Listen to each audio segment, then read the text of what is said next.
and welcome to the Game Master how-to series from the Army Painter. In this short tutorial, we're going to demonstrate just how simple it is to craft your own terrain pieces using the materials and tools included in the Game Master Dungeons and Caverns core set, along with everyday household items. Before we begin, prepare the XPS foam by sanding it. Next, you'll begin marking off your tiles 1 inch by 1 inch using the steel ruler that's included in the box set.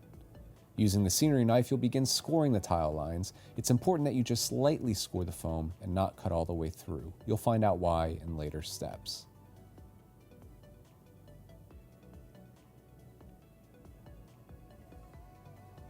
Now we'll mark off the perpendicular cross sections again 1 inch by 1 inch, and we'll repeat the scoring process to create the foundation for our tiles. It's important to remember that we are only scoring the foam and not cutting all the way through. Now using a handy graphite pencil, we'll reinforce the tile lines. The scoring acts as a guide for the pencil as you trace it to widen the tile marks. Using an old rock or brick as we have here, you'll stamp the brick pattern into the foam to create added texture. You'll notice how simply the surface of the brick is mimicked on the foam for a dramatic transformation of realistic looking stone tiles. If you'd like to further weather your tiles using a graphite pencil, you can draw cracks into the stone to give it a simple aged effect. With your scenery knife and steel ruler, you can now begin carving out your modular tiles. Make sure you sand the bottom of the foam so that glue adheres to it. Apply a bit of XPS foam glue to the bottom of the tiles and place them on either end of your spike pit. You can build these edges as tall as you'd like, but we're using 2 levels for ours.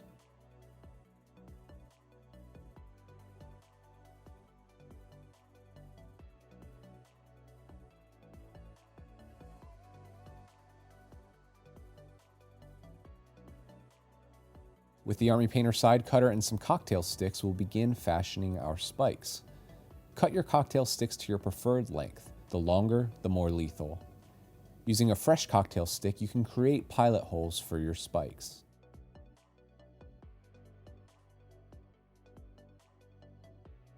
Apply a small dab of XPS foam glue to the pilot holes. Then simply stick your spikes into the holes.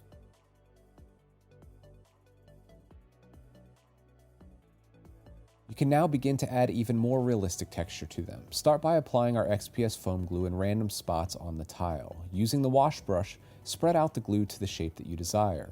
Then sprinkle the Game Master scenery sand on top of the glue. Now shake off the excess. Don't worry if you make a mess, you can always reuse any leftover sand for later projects.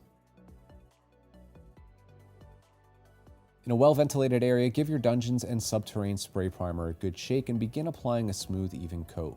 Ensure to cover all of the angles of your spike pit. When you're finished priming, clean the nozzle by spraying upside down until pigment stops emitting from the nozzle. Using Dungeon Base and a medium dry brush, you'll apply your first base coat by painting a simple top coat and allowing the subterranean primer to act as a shadow in the recesses and shadowed areas.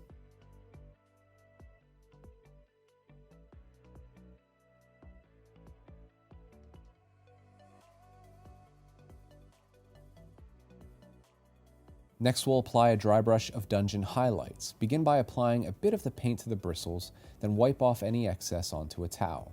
This removes some of the medium with only the pigment remaining.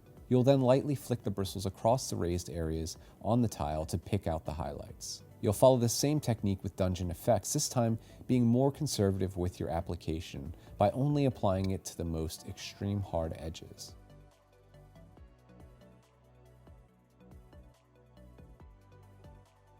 We're going to water down some Brink Black, and with our wash brush, we're going to apply a shade over top of the rocky areas on the terrain.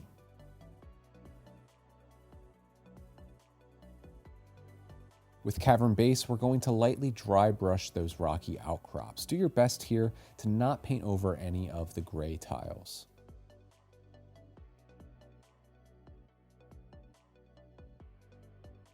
With Cavern Highlights, we'll apply a more refined dry brush to the rocky areas on the spike pit. We're just focusing on the raised areas. And we'll apply a final, more conservative application of cavern effects to really bring out the detail, focusing on the highest and most raised areas of these little rocks and textures on our base.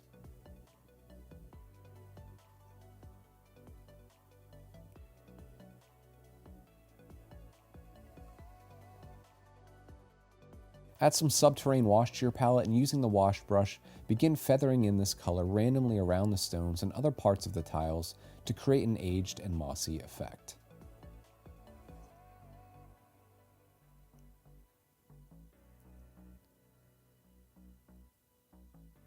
The Army Painter's Glistening Blood Effects paint is a great way to demonstrate just how deadly the path your dungeon party is about to traverse is. Using the wash brush, apply this in a stippled fashion to the bottom of the pit and the tips of some of the spikes, and you can even apply a thin down streak to give the impression that maybe a lucky survivor has escaped.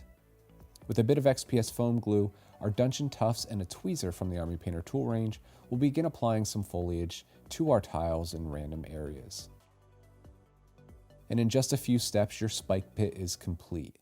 If you followed along, then you've just learned how simple, easy, and fun it can be to create a spike pit with the tools and materials found inside the Game Master Dungeons and Caverns core set, made for adventurers by the Army Painter.